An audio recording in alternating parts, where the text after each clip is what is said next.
Finalisasinya, dan ini nanti hanya sekarang memang masih belum final begitu, maka mohon izin hanya poin-poin utamanya saja yang saya sampaikan di sini. Ini ya, jadi saya tidak perlu mengulang lagi apa yang sudah saya sampaikan tadi tentang rasionalisasi ini ya. Kita semuanya mengakui, kita semuanya menemukan banyak fakta-fakta empiris bahwa pandemi COVID itu sudah memberikan dampak yang cukup signifikan terhadap seluruh sektor kehidupan, tidak hanya di Indonesia tapi di seluruh penjuru dunia, dan itu harus ada upaya untuk mengatasi. Nah, semangat yang ingin kita bangun melalui recovery learning loss ini adalah mengembalikan hak belajar peserta didik kita supaya mereka itu mendapatkan sejumlah pengetahuan, sejumlah pengalaman, sejumlah keterampilan yang nanti memberikan dan menjadi bekal kehidupan mereka entah jangka pendek maupun jangka panjang. Nah, itu semangat yang ingin kita gaungkan. Nah, Bapak Ibu, Bu, apa ya kita sebut panduan lah, itu.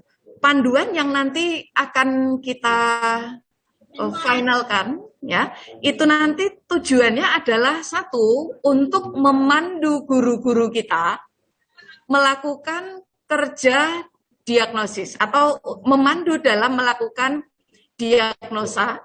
Kemudian nanti untuk mendesain, melaksanakan, merefleksikan, dan memfasilitasi recovery learning loss tadi, gitu ya, pasca terjadinya pandemi COVID. Apalagi sekarang sudah mulai di beberapa daerah yang dianggap sudah mulai aman, ada PTM tapi masih terbatas, gitu. Maka di antara yang harus dilakukan guru itu adalah memulihkan kondisi-kondisi ini. Dapat kita bayangkan, Ibu Bapak, bahwa 2 tahun siswa itu sudah nyaman di rumah. Kita tidak bisa memastikan apakah 2 tahun itu mereka belajar atau tidak, gitu ya. Ada indikasi mereka belum dan tidak belajar secara maksimal. Mereka terbiasa bebas, gitu ya. Belajar atau tidak selalu terkontrol dengan baik, begitu. Tapi kalau untuk guru yang memiliki komitmen tinggi, pasti ada usaha serius untuk mengawal, tapi faktanya belum semuanya seperti itu. Termasuk dukungan dari wali murid belum sepenuhnya representatif untuk memaksimalkan hak tadi. Nah, ketika siswa terbiasa di rumah, sekarang mereka mulai diminta kembali hadir di madrasah, walaupun dengan berbagi waktu dengan temannya, supaya tetap berjaga protokol kesehatan, meng-on-kan kembali zona nyaman bebas di rumah untuk siap belajar dengan dipandu, didampingi gurunya, itu persoalan Bapak Ibu. Dan itu perlu ada langkah nyata, gitu ya. Oke, yang kedua, yang pertama, jadi sasarannya adalah memandu guru supaya kekhawatiran terjadi lagi learning loss itu tidak muncul. Yang kedua, memandu guru dan orang tua untuk berbagi peran. Sangat tidak adil, sangat tidak fair ketika tanggung jawab memberikan hak belajar hanya ditumpukan pada guru saja atau sebaliknya. Yang kita temukan, walaupun mungkin tidak semuanya ya Bapak Ibu, bukan berarti menjustifikasi, tapi banyak data yang menunjukkan bahwa terutama di awal-awal pandemi dulu, pola guru membelajarkan, pola guru dalam tanda kutip mengajar itu memang dan baru sebatas mentransfer file-file materi dengan segala rupa bentuknya. Entah itu dalam bentuk PowerPoint, entah dalam bentuk video, entah dalam bentuk apalagi nih, file-file Word begitu ya, entah itu menggunakan WA group, entah itu menggunakan platform-platform yang ada, tapi baru sebatas mentransfer materi, kemudian mengirimkan instrumen untuk melakukan penilaian, selesai, dianggap itu sudah gugur kewajiban, kan gitu ya. Nah, apa yang terjadi ketika pola itu yang dilakukan oleh guru, maka itu sesungguhnya guru sedang melimpahkan tanggung jawab, mentransfer tugas kepada wali murid. Yang terjadi apa?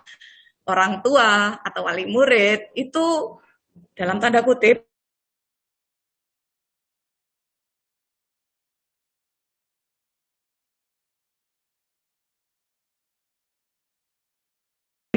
ribut dengan anaknya.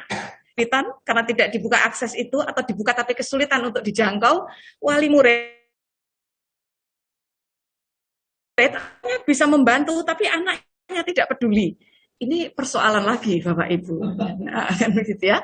Nah, ini yang harus dicermati, dan hal seperti itu menjadi potensi terjadinya learning loss itu tadi. Nah, maka harapannya panduan ini nanti mampu meminimalkan, mengurangi, dan semoga akan terhapus efek dari learning loss tadi. Ya, oke.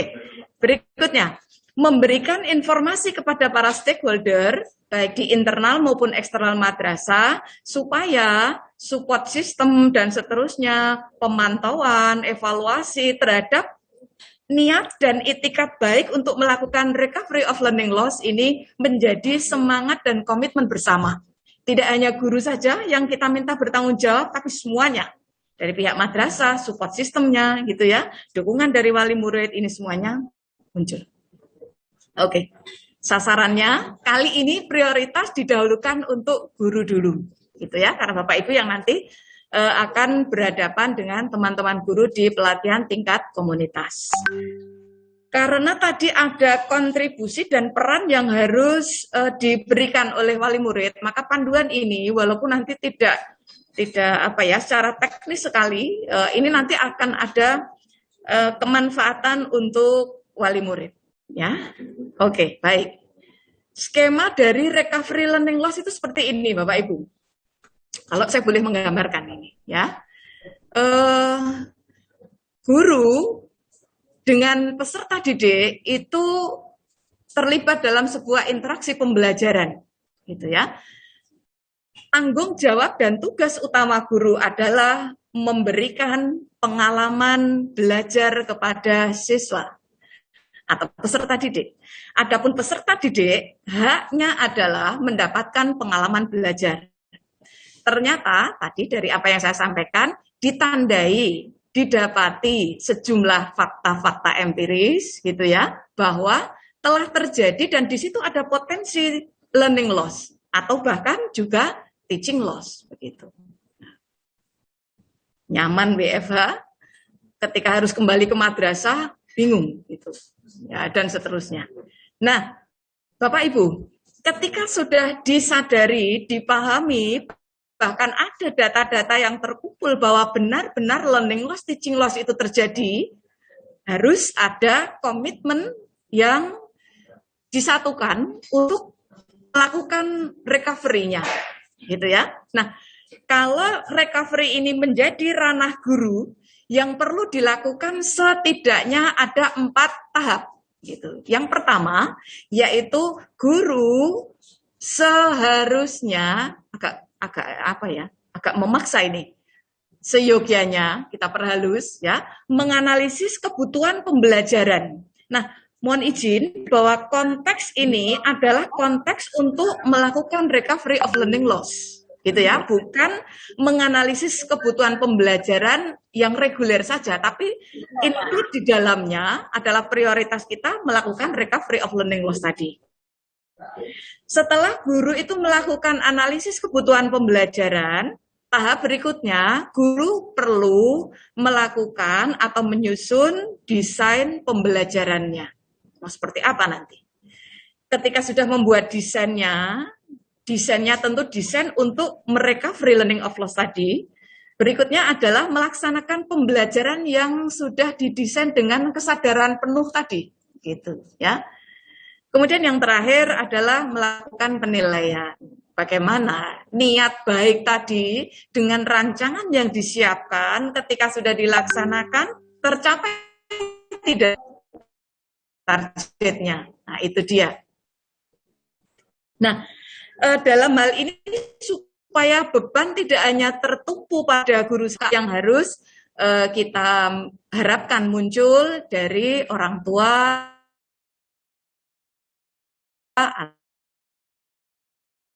ya. Nah, ini poin satunya, analisis kebutuhan pembelajaran. Bapak Ibu, di antara penyebab terjadinya learning of loss, tua demi atau tidak, sebenarnya kan hal ini berpotensi terjadi. Hanya semangat untuk melakukan recovery learning loss ini karena fenomena learning loss itu menjadi persoalan semua pihak, semua orang. Karena 2 tahun, waktu yang tidak singkat. Tidak hanya guru, anak-anak, wali murid semuanya lelah. Kan itu ya, lelah sekali belajar dengan cara seperti itu. Nah, berapa banyak proses belajarnya kita nggak pernah tahu. Nah, maka yang pertama perlu dilakukan adalah guru kita harapkan mengidentifikasi dimensi pembelajaran. Artinya dalam learning loss tadi, sebenarnya yang loss dari dimensi pembelajaran itu yang mana? Apakah belajar bersikap, menumbuhkan nilai-nilai baik itu yang hilang? Karakter baik, karakter yang ingin kita tumbuhkan itu yang hilang? Ataukah konten-konten materi yang sebenarnya sangat-sangat esensial yang hilang? Ataukah keterampilan-keterampilan yang harusnya dimiliki siswa kita yang tidak dikuasai dengan baik? Identifikasi itu, gitu ya.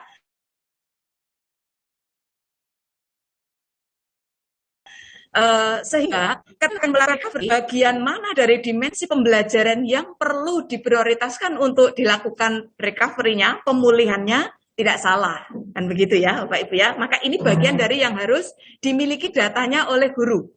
Di buku panduan itu nanti akan ada sejumlah format-format membantu Bapak Ibu guru nih maksud saya untuk melakukan analisis tadi, walaupun form-form itu sifatnya tidak mengikat dan mohon untuk tidak dipahami itu sebagai beban kerja tambahan administratif. No, bukan itu maksud kita, tapi itu hanya sebatas memberikan arahan. Saat nanti mengidentifikasi dimensi pembelajaran, saat nanti mengenali karakteristik peserta didik yang harus dilakukan, data-data yang harus dikumpulkan itu berupa apa?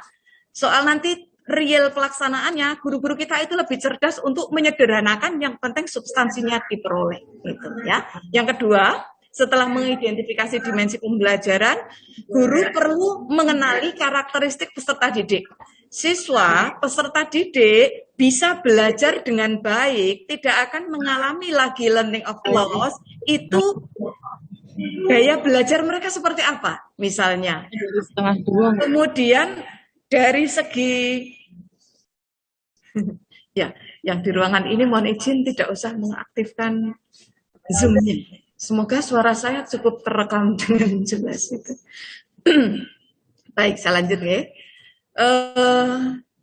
Untuk mengenali karakteristik peserta didik, intinya yang nanti perlu dilakukan guru adalah sebagai guru sebelum nanti mendesain dan melaksanakan aktivitas pembelajaran, itu harapannya guru itu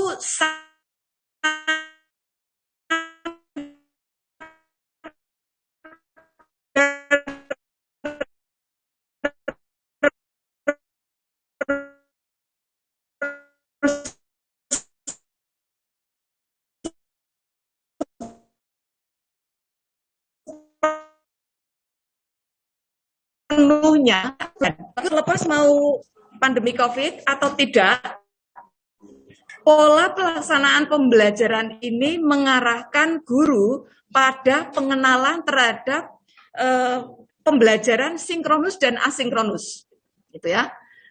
Kenapa tidak menggunakan istilah daring dan luring? Karena muncul sebuah persepsi bahwa pembelajaran daring identik dengan teknologi. Nah, ternyata tidak selalu seperti itu. Maka disepakati ada istilah pembelajaran sinkronus dan asinkronus. Nanti definisi dari pembelajaran sinkronus itu seperti apa, asinkronus itu seperti apa, nanti akan ada itu. Ya. Kemudian ketika sudah kita lihat ini ya, di panduan definisi tentang pembelajaran sinkronus, asinkronus itu didefinisikan seperti ini.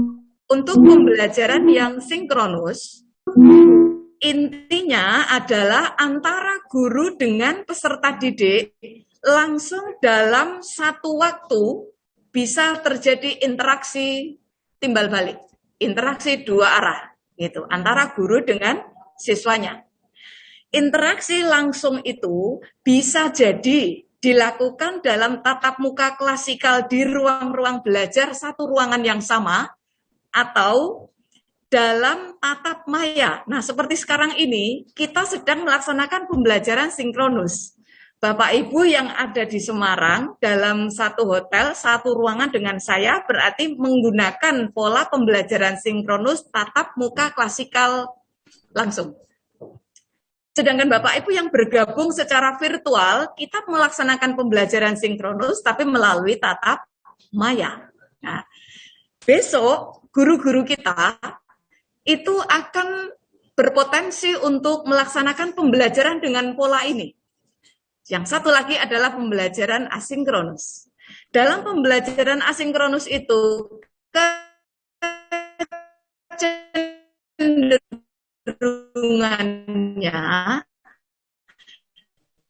peserta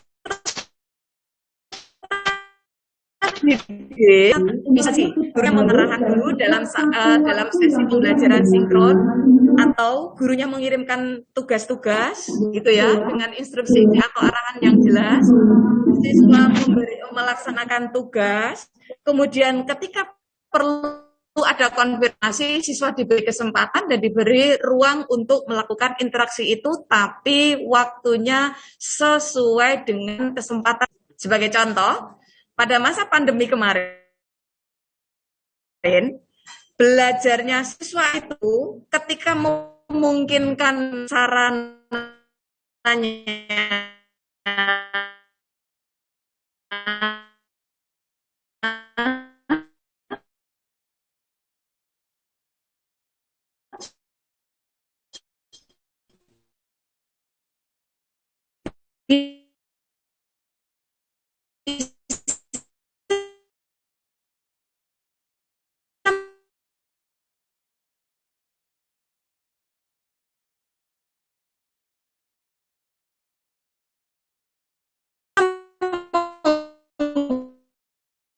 learning bisa menggunakan Zoom,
tadi adalah sebelum menyusun rancangan pembelajaran, guru itu harus paham persis kondisi, kesiapan, dan segala sesuatu yang diperlukan untuk mendesain pembelajarannya. Persoalan caranya, persoalan teknisnya diserahkan pada guru. Yang penting itu dilakukan. Sehingga semoga tidak akan pernah terjadi lagi ada pembelajaran yang penting terlaksana, efektif atau tidak, kita tidak terlalu peduli dengan itu. Semoga tidak terjadi, ya. Oke. Nah, poin kedua, setelah guru melakukan analisis kebutuhan pembelajaran, guru kita harapkan benar-benar berkomitmen tinggi untuk menyusun desain pembelajaran yang akan dilakukan. Dalam menyusun desain tadi, potensi peserta didiknya harus dipahami. Apakah siswa itu mudah belajar dengan cara mendengarkan, ataukah belajar mereka akan efektif jika diselingi dengan interaksi langsung, ada aktivitas mengalami sendiri, dan seterusnya. Silahkan itu guru mendapatkan data tentang itu. Yang kedua, guru perlu menganalisis ketersediaan sarpras. Tapi tanggung jawab guru di sini bukan seperti tim sukses akreditasi, gitu ya. Yang perlu dilakukan guru dalam melakukan analisis sarpras adalah, misal, guru akan menyampaikan sebuah materi, taruhlah materi tentang simbiosis, begitu ya. Simbiosis itu ada berapa? Nah, sarana-sarana yang bisa disiapkan oleh guru agar nanti dalam menyampaikan materi tentang simbiosis itu gurunya punya tidak? Bisa menyiapkan tidak? Itu dari guru. Dari sisi madrasah, kira-kira madrasah bisa tidak atau ada tidak fasilitas untuk itu? Gitu ya. Iya ya. Ini sih boleh. Menizin Ibu Bapak ya. Oh iya ya Pak Wid ya, tadi saya lupa ini. Nggak diingatkan. Ya, Bapak Ibu ini saya lupa, karena tadi juga nggak ada yang mengingatkan itu ya. Iya ya, jadi ini saya ya, mohon izin, yang di ruangan ini lupa untuk tidak saya tampilkan itu Bapak Ibu. Ya. Ya, model pengajian, Pak, betul. Semi pengajian ini. Oke, baik. Saya ulangi sedikit ya, Bapak Ibu. Sambil menunggu nih.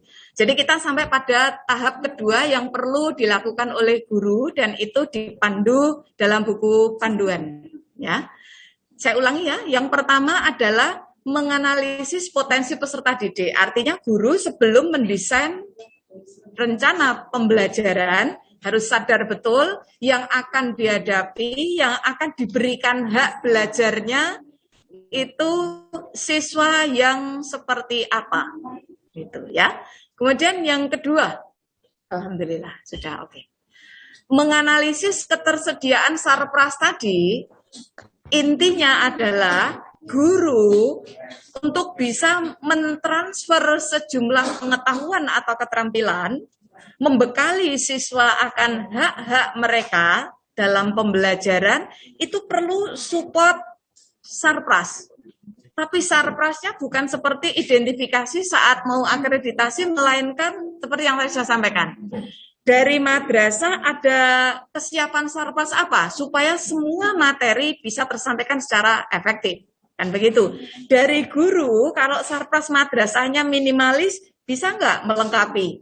Jika perlu, wali murid bisa nggak support belajar anaknya di rumah, begitu. Nah, ketika di sini ada kesenjangan antara kebutuhan dengan ketersediaan, tindak lanjut apa yang perlu dilakukan supaya learning of loss tadi tidak lagi terjadi. Intinya ke sana arahnya, ya. Yang ketiga, seorang guru untuk tidak gagal proses sehingga mengakibatkan gagal pencapaian tujuan pembelajaran, sejak awal harus melakukan analisis, melakukan pengenalan secara tepat terhadap konten KD. Jadi mengidentifikasi KD. Yang harus diidentifikasi, yang harus dikenali, yang harus dianalisis, yang pertama adalah ruang lingkup materinya. Kan begitu. Setiap KD itu memuat lingkup materi. Nah, dengan alokasi waktu yang ada untuk belajar siswa saat ini, yang masih dalam masa PTM terbatas, bisa sinkronus atau asinkronus, kira-kira apakah lingkup materi dalam KD itu bisa disampaikan semuanya, bisa dikuasai semuanya. Ketika tidak, maka sudah ada regulasi yang memberikan ruang bagi guru untuk menentukan mana-mana materi esensial. Tentu bukan bagi guru, tapi bagi siswa. Nah, di buku panduan nanti ada semacam format bantu ya untuk membantu guru melakukan analisis terhadap materi-materi dalam lingkup sebuah KD, apakah perlu disampaikan semuanya atau dipilih yang esensial. Nah, definisi tentang esensial seperti apa di panduan itu juga sudah ada, gitu ya, Bapak Ibu. Kemudian berikutnya, karena sekarang kita diharapkan untuk memberikan bekal keterampilan abad 21 pada siswa, maka pengenalan terhadap KD oleh guru tidak hanya pada lingkup materinya saja, namun juga pada level KD itu. Apakah KD-nya hanya pada jika pengetahuan ya, apakah hanya level pemahaman, ataukah sudah level analisis? Ketika nanti levelnya analisis, maka desain pembelajarannya jangan sampai hanya memberikan proses yang menguatkan kemampuan memahami saja, apalagi hanya memberikan kesempatan bagi siswa untuk mengembangkan kemampuan berpikir level paling bawah atau mengingat saja. Nah, ini nanti jadi pengenalan terhadap lingkup KD dalam hal ini pada konten materi untuk menentukan materi esensial gitu ya. Sedangkan pengenalan terhadap level KD adalah untuk melihat desainnya tadi, apakah di situ sudah sampai pada level yang membekali keterampilan berpikir tingkat tinggi atau keterampilan abad 21 diantaranya ya. Itu sarannya begitu. Ketika itu sudah dikenali, berikutnya baru guru menentukan strategi pembelajaran. Bagaimana model pembelajaran yang tepat? Bagaimana pola-pola pembelajaran yang tepat? Termasuk tadi sinkronus, asinkronus tadi diantaranya adalah di poin menentukan strategi pembelajaran. Nah, harapannya pembelajaran bagi siswa itu tidak hanya mentransfer pengetahuan tanpa tagihan proyek gitu ya, supaya nanti apa yang diketahui siswa, yang dipelajari siswa itu bermakna, kita mengarahkan, kita memberikan latihan bagi siswa atau peserta didik untuk hasil belajar mereka itu menghasilkan minimal solusi-solusi atas permasalahan yang ada. Lebih bagus lagi ketika kita arahkan untuk pembelajaran itu mampu mengantarkan siswa untuk memiliki proyek gitu ya, memiliki proyek. Maka nanti pilihan guru adalah mendesain pembelajaran setidaknya berbasis masalah atau problem based learning gitu ya. Dan satu lagi supaya ada proyek dari siswa. Proyek ini nanti bisa diusung bersama antara beberapa guru mapel begitu.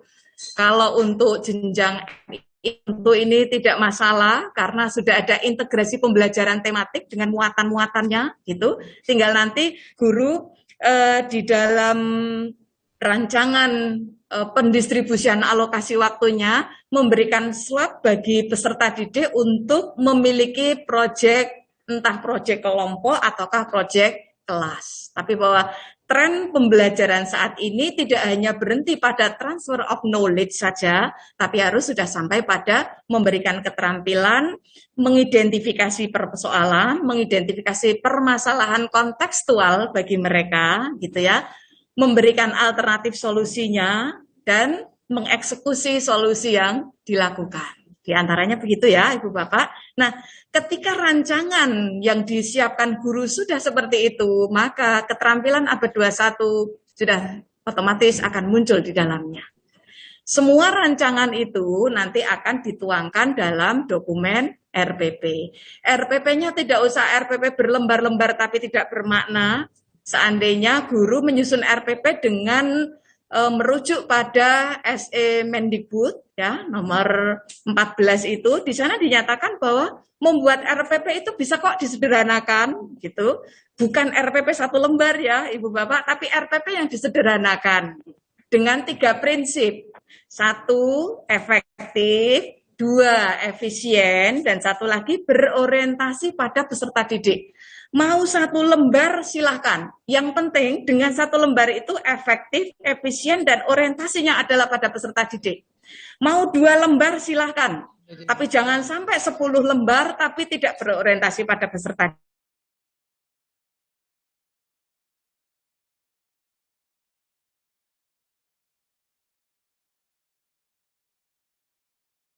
didik, tidak efektif karena isinya dengan alur seperti tadi.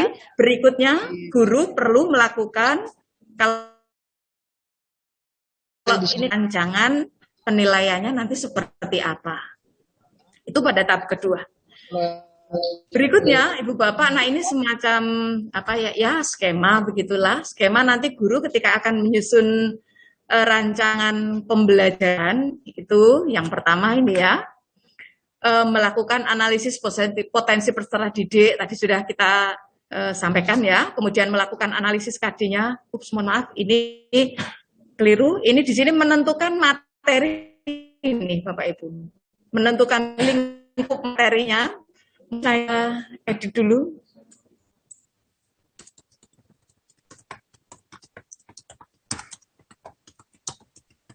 Ya, baik. Jadi ini skema sederhana ya Bapak Ibu untuk rancangan pembelajaran tadi.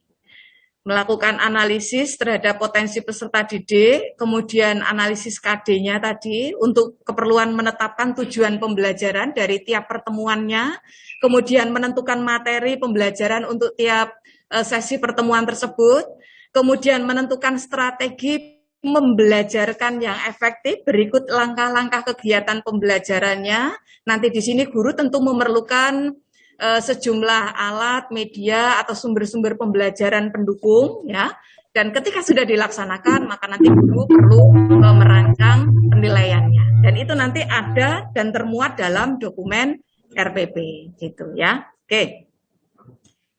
Tahap ketiga, yaitu guru melaksanakan pembelajaran.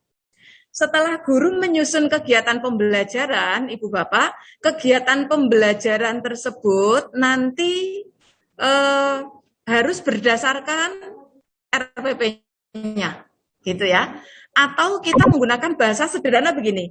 Ketika guru mau masuk ke kelas, itu guru harus sadar betul hari itu sedang bertemu dengan siswa yang bagaimana karakternya atau karakteristik belajar mereka, kemudian potensi mereka bagaimana, target untuk mereka pertemuan itu harus bisa apa. Itu sehingga nanti langkah pembelajaran yang akan dilaksanakan itu berorientasi pada pencapaian tujuan, ya.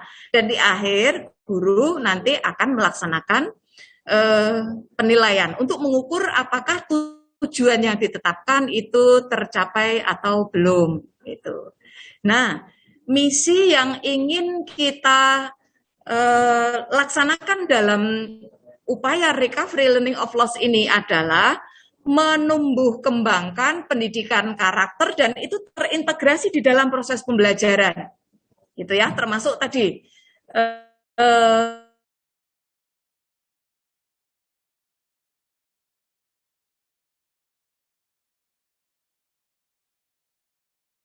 tidak terpantau dengan baik untuk siap secara fisik, jasmani dan rohaninya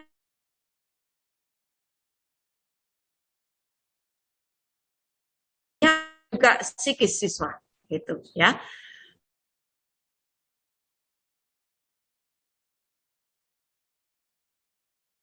Mulai pembelajaran siswa itu disiapkan dulu, gitu, disadarkan bahwa mereka itu sekarang ada di madrasah, sudah tidak ada lagi di rumah, gitu. Karena saatnya, jamnya adalah jam belajar. Ya tentu caranya berbagai macam, gitu ya.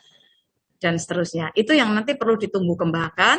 Kemudian tadi terkait dengan melatihkan mendesain pembelajaran yang berbasis proyek, maka integrasi keterampilan abad 21 itu harus dilaksanakan. Jadi tadi kan sudah dirancang nih, nah bagaimana pelaksanaannya?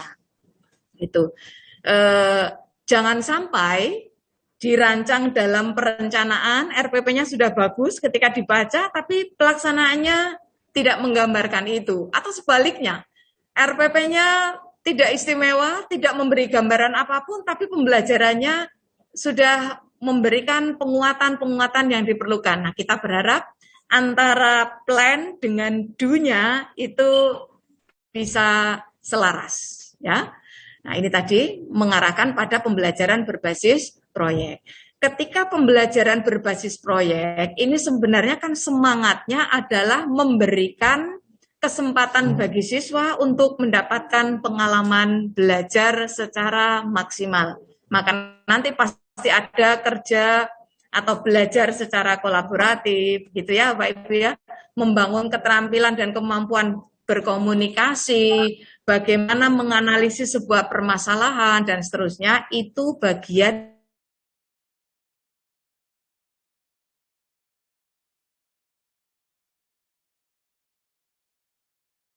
dari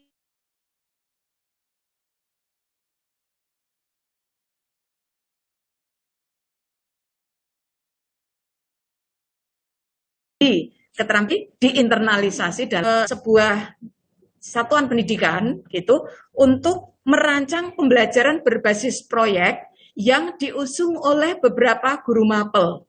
Nah, saat itu yang saya dampingi itu kepala madrasahnya itu menunjuk 5 orang guru mapel yang berbeda untuk membangun proyek pembelajaran ini. Yang menjadi koordinator ini kebetulan yang saya dampingi waktu itu jenjangnya adalah MTS begitu. Yang menjadi koordinator itu guru prakarya. Kolaboratornya adalah guru IPA, guru bahasa Inggris, guru fikih, guru seni budaya. Berapa mapel itu tadi? Nah, kemudian siswa itu dibentuk dalam grup-grup, ya, grup belajar di satu kelas atau di kelas yang lain juga itu ya. Kemudian siswa ini dilatih untuk menemukan problem-problem atau permasalahan-permasalahan yang ada di madrasah.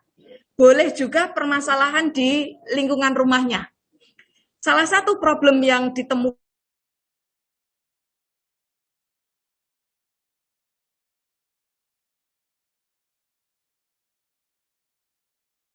selesai dengan permasalahan sampah. Jadi proyeknya adalah membebaskan madrasah dari problem sampah. Ada usaha yang dilakukan, diantaranya adalah mengelola atau mengolah sampah-sampah yang ada di madrasah. Mulai dari persiapannya, kemudian nanti bagaimana merencanakan solusi sampah tersebut, kemudian nanti ada reportnya yang itu dibuat oleh peserta didik. Itu menjadi proyek bersama. Nah, bagaimana peran dari guru? Apakah nanti guru itu bisa mengambil peran? Bisa. Dari proyek yang dibuat oleh siswa tadi, guru prakarya, karena siswa itu dalam mengelola sampah ternyata menyiapkan tempat-tempat sampah yang estetik, bernilai seni, tapi fungsinya tidak kalah dari tempat sampah yang pasaran itu. Nah, guru prakarya mengambil peran itu. Caranya bagaimana? Ada KD yang pada pembelajaran seni budaya tadi itu mengawal bagaimana siswa membuat tempat sampah tersebut. Kemudian IPA bicara tentang dekomposisinya, gitu ya. Bagaimana sampah itu nanti bisa didaur ulang secara sempurna. Di situ KD-nya muncul dan seterusnya. Sehingga aktivitas siswa itu satu, tapi yang mengawal beberapa mapel dengan KD-nya, kata kunci yang harus dilakukan adalah guru-guru tadi duduk bersama, mengikuti tema yang dipilih oleh peserta didik, mencari KD-KD yang relevan untuk disatukan, diambil muatannya, itu nanti untuk mendesain pembelajaran. Kira-kira gambarannya seperti itu, Bapak Ibu. Saya lanjut. Berikutnya adalah penilaian pembelajaran. Jadi setelah melaksanakan pembelajaran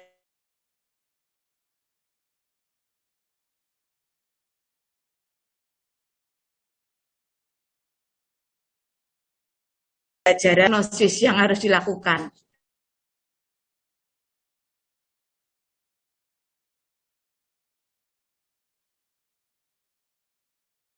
Penilaian diagnosis ini sebenarnya adalah mencari data-data untuk betul-betul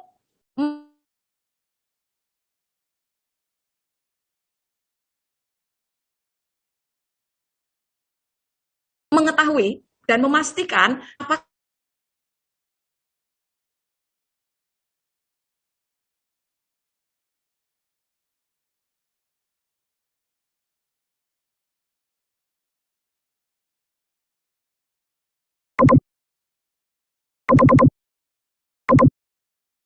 dalam masa pandemi siswa itu sudah belajar apa saja yang kemarin mereka pelajari dengan berbagai cara guru membelajarkan, mereka kuasai atau tidak. Sehingga penilaian diagnosis ini, instrumennya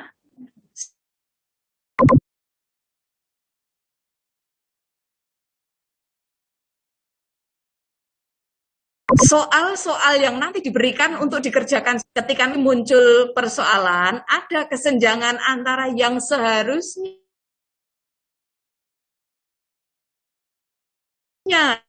belum mencapai target yang ditentukan, maka di situ kita punya data bahwa benar telah terjadi learning loss, gitu ya. Itu penilaian diagnosis. Maka ketika benar, artinya begini, penilaian diagnosis ini dilakukan di awal tadi, Bapak Ibu. Ya, bukan setelah nanti pembelajaran berlangsung baru dilakukan, tidak, tapi sebelum guru merancang pembelajaran dan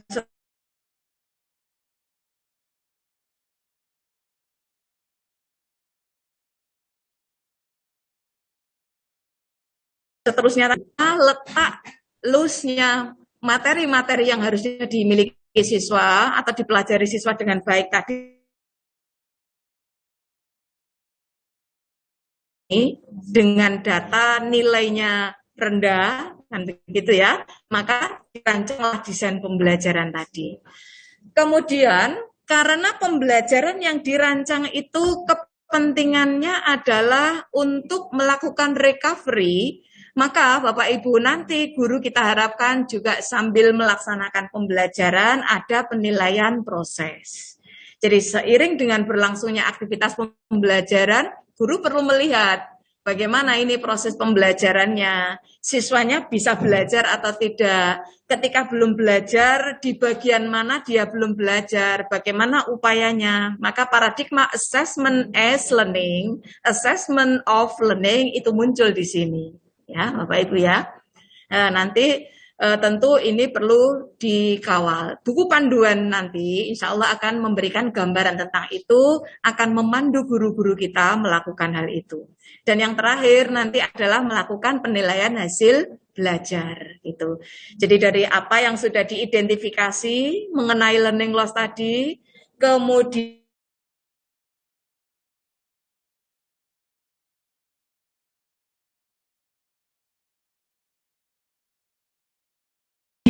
ada proses recovery pembelajaran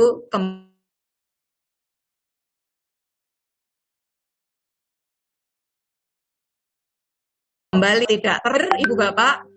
Poin 5 adalah melibatkan orang tua. Tidak mungkin pihak madrasah itu mengurai sendiri semua persoalan. Setidaknya di internal madrasah yang bisa dan dapat dilibatkan bersinergi itu guru. Peran guru harus maksimal, gitu ya.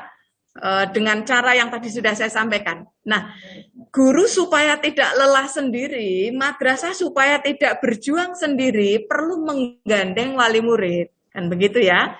Nah, ini nanti yang mengeksekusi bukan guru secara langsung, karena ini sudah bicara tentang arah kebijakan, maka nanti yang akan mengeksekusi itu sebenarnya kepala madrasah. Gitu ya. Apa yang bisa dilakukan, misalnya mengadakan program-program parenting, gitu ya, dengan segala bentuk kegiatannya, termasuk dengan konten-konten kegiatan yang akan disampaikan dalam sesi parenting tersebut. Kemudian karena itu hal yang bisa jadi baru, karena semangatnya adalah semangat recovery of learning tadi, maka perlu ada sosialisasi program, nanti dilaksanakan, dan terakhir tentu ada evaluasi serta tindak lanjutnya.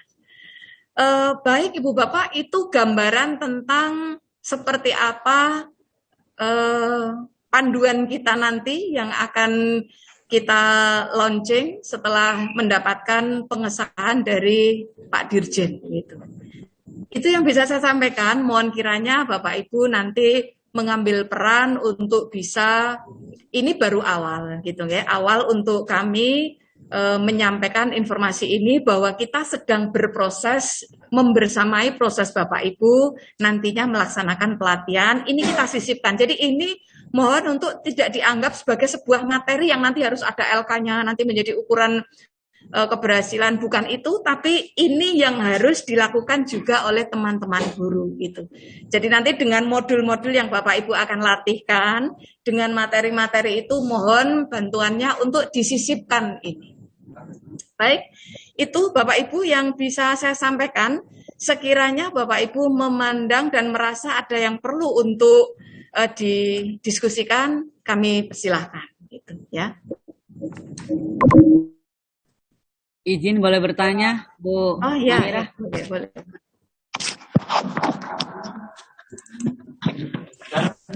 Mari silakan. Terima kasih Bu Amira. Assalamualaikum warahmatullahi wabarakatuh. Waalaikumsalam warahmatullahi wabarakatuh. Ya, salam kenal, salam sehat, mudah-mudahan tetap semangat. Saya Sarifah dari Unit 1 Medan. Oh, Medan. Ya. Tadi setelah disampaikan oleh Bu, ya, setelah disampaikan beberapa hal yang berkenaan dengan langkah-langkah recovery pada pembelajaran terbatas nanti, yang ingin saya tanyakan adalah, ini itu kan pembelajarannya terbagi menjadi dua belah. Satu di rumah, satu di sekolah. Apakah teknik-teknik langkah yang tadi diuraikan sama Ibu tadi, itu sama diberikannya? Karena pada pembelajaran tatap muka langkah awal ini adalah, kita kan tidak menyeluruh siswanya. Berarti penilaiannya itu kan terbatas pada separuh-separuh. Itu yang pertama. Yang keduanya, waktu yang diberikan pun adalah sangat terbatas. Hanya beberapa jam. Kalau di MI itu hanya 2 jam. Ternyata saya baca kemarin pada saat kita melaksanakan syarat-syarat untuk melaksanakan PTM itu, ada yang menafsirkan 2 jam pelajaran, bukan 2 jam 60 menit, bukan. Artinya hanya 2 kali 35 menit. Nah, itu berarti kemasannya adalah bukan kemasan seperti biasanya. Itu ada paket hemat, paket yang sangat smart, dan sebagainya lah. Nah, itu jadi bagaimana itu proses itu bisa berjalan, recovery itu sementara hanya terbatas sekali waktunya. Itu yang kedua. Yang ketiganya adalah bagaimana dengan blended learning. Karena kalau blended learning seperti itu, seperti langkah-langkah yang tadi itu, langkah-langkah yang dilaksanakan saat PTM-nya sudah normal dan semuanya sudah masuk seperti sedia kala. Terima kasih, Bu Amira. Oke, baik. Saya jawab dulu aja ya, Ibu Bapak. Saya jawab yang terakhir dulu.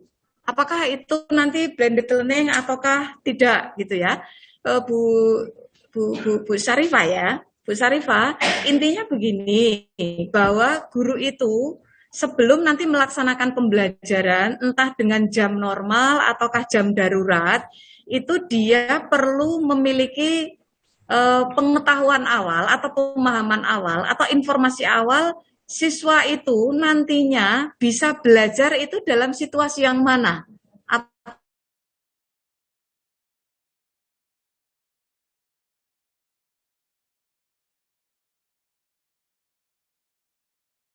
Apakah sinkron, separuh di rumah, maka guru itu perlu merancang. Yang di madrasah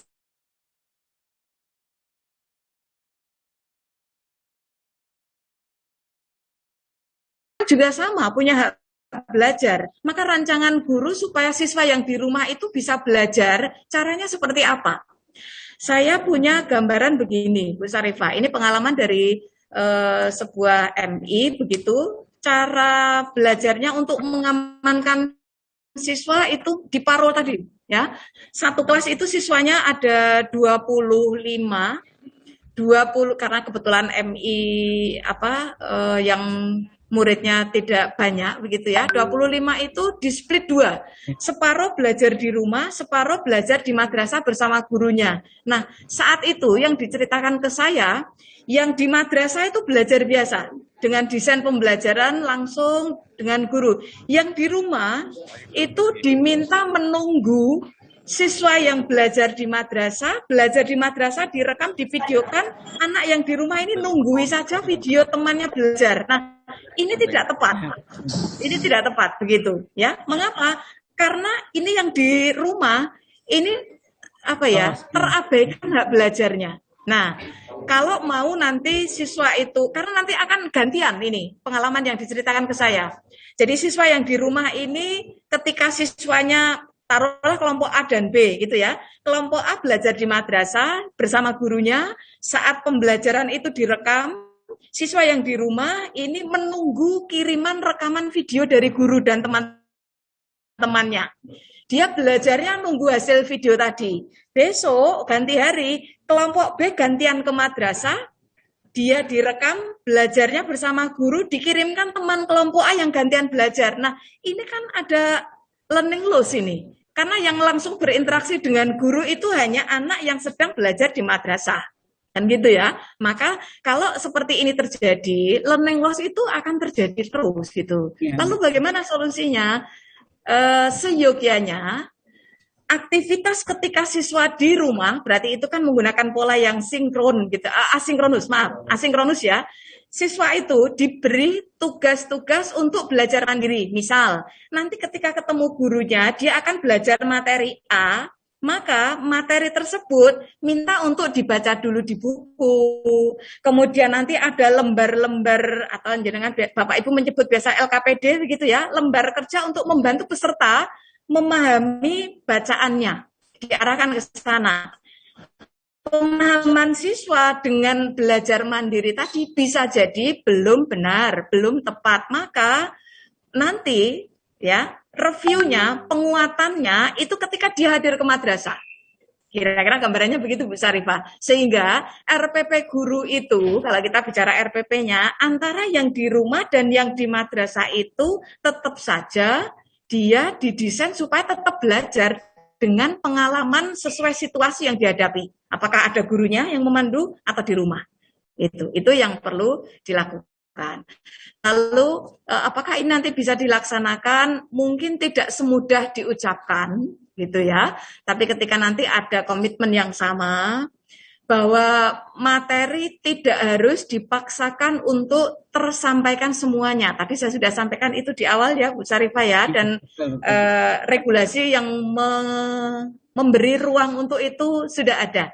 Guru diizinkan untuk memberikan batasan-batasan atau menentukan materi-materi yang akan diprioritaskan untuk diberikan pada siswa.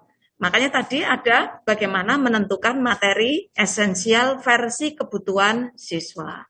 Nah, dengan waktu yang hanya 2 kali 35 menit tadi, pilih saja materi-materi yang betul-betul esensial gitu. Sehingga waktunya minimalis, tetap kita bisa berharap hasil belajarnya, kemanfaatannya tetap optimal. Gitu ya, Bu Sarifah ya. Baik, saya sapa Pak Untung. Pak Untung nih, ada Raisen. Pak Untung Irawan, silakan Bapak. Apakah masih bergabung bersama kita semua, Pak Untung? Terima kasih, Mbak Mira. Ya, oke. Saya sapa yang Raisen dulu ya. Ini siapa ini? Pak M. Fida nih, ini identitasnya. Pak Fida, mari Bapak.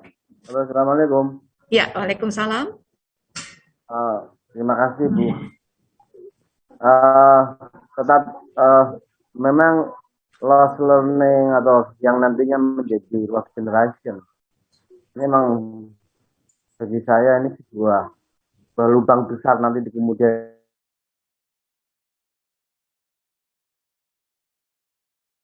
learning, lost teaching, dan lost generation. Ini sebenarnya memang menjadi tanggung jawab besar, terutama kementerian yang membidanginya.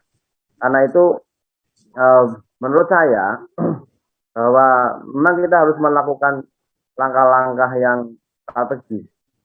Bagi saya, bagaimana hal-hal yang lost, materi-materi yang sifatnya yang dikhawatirkan nanti, misalkan materi-materi dasar atau materi-materi esensial itu memang dikemas, harus ada kemasan bagi saya. Perlu kemasan. Kalau misalkan makanan itu ya kayak semacam apa itu ya? Makanan itu kayak semacam sosis gitu loh. Jadi yang sifatnya palet gitu. Artinya bahwa kita perlu satu ikhtiar untuk mengeblend atau menciptakan sebuah aplikasi yang blended ya.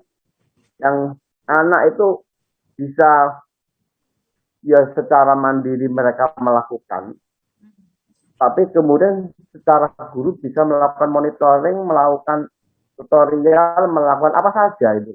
Tapi bagaimana yang saya menyebutnya ya pembelajaran yang sifatnya kemasan atau kayak proses itu kan blended ya. Maka itu kan blended. Artinya bahwa kita harus menyajikan semacam kemasan-kemasan atau paket-paket pengetahuan yang itu bisa satu anak bisa melakukan satu proses pembelajaran, guru memberikan satu pengarahan atau pembimbingan. Nah, tapi ya itu tadi kemudian bahwa ini perlu kebijakan yang menurut saya. Apa yang hilang atau kita perlu kebijakan, perlu diskusi, perlu ikhtiar sehingga nanti tidak menjadi lubang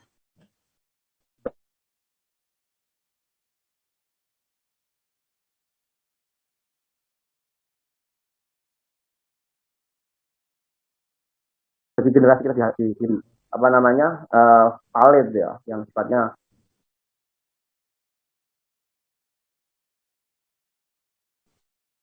Pak ya, terima kasih Pak. Nanti yang Bapak harapkan itu memang mengundang kreativitas guru gitu ya, inovasi-inovasi dari guru untuk mengemas konten-konten yang sebenarnya itu banyak, tapi menjadi sederhana tapi bermakna, gitu ya Pak ya. Di sini nanti keterampilan guru yang perlu kita tumbuh kembangkan gitu ya. Oke baik. Ini kalau jam saya 9 kurang 10 menit ya di waktu Indonesia bagian Barat. Kalau di waktu Indonesia bagian Timur ini berarti sudah hampir jam 10 malam nih. Nah, kiranya kurang bijak juga kalau kita lanjut terlalu lama. Saya izin satu lagi perwakilan dari Pak Zulkarnain, Jawa Barat. Pak Zulkarnain, Pak Diki. Aceh boleh ya? Silakan. Aceh.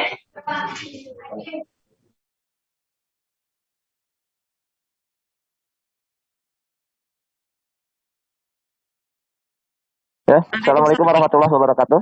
Ya, Bu Amira, tadi dalam learning loss itu kebanyakan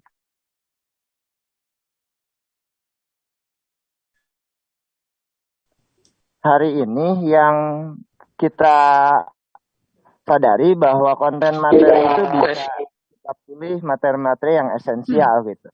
Tapi yang lebih cenderung harus kita perhatikan hari ini adalah psikis yang terjadi di siswa, baik siswa ataupun guru hari ini. Yang mana kebetulan saya di Purwakarta sudah melakukan PTM terbatas. Itu ternyata siswa hari ini cenderung lebih secara kedisiplinan itu lebih menurun sekali gitu.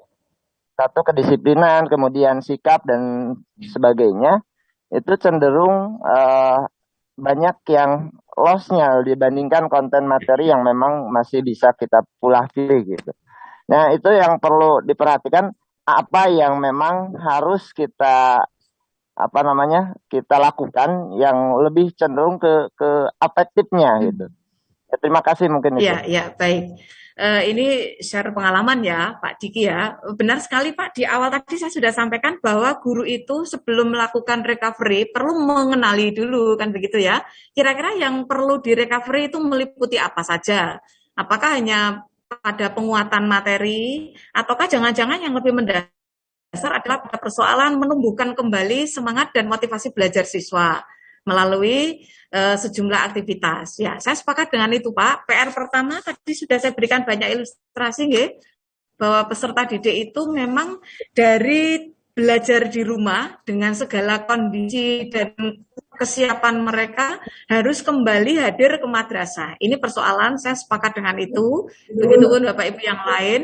Membuat siswa yang biasa santai, nyaman di rumah, tiba-tiba harus pakai seragam, harus bangun pagi, dan seterusnya gitu. Nah, ini persoalan mendasar.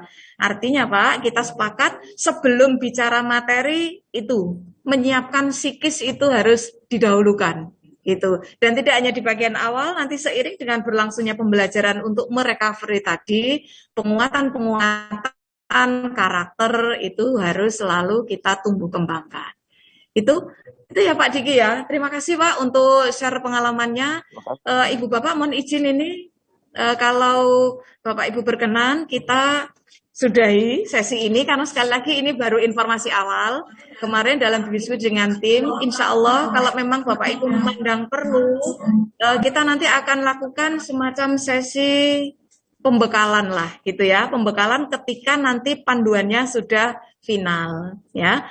Dan beberapa permintaan untuk share file tadi sudah saya share di chat ya, Bapak Ibu bisa download sebelum nanti diakhiri ya. Oke, baik. Cukup Bapak Ibu ya. Mohon maaf jika dalam penyampaian sesi ini ada yang membuat Bapak Ibu kurang berkenan juga dengan segala keterbatasan saya. Dan semoga seperti semangat dan doa kita di awal, kegiatan ini meskipun tidak lama tapi ada kemanfaatan untuk memberikan pembelajaran yang kurang atau hilang tadi. Terima kasih untuk semuanya. Mari kita akhiri dengan bersama mengucap hamdalah.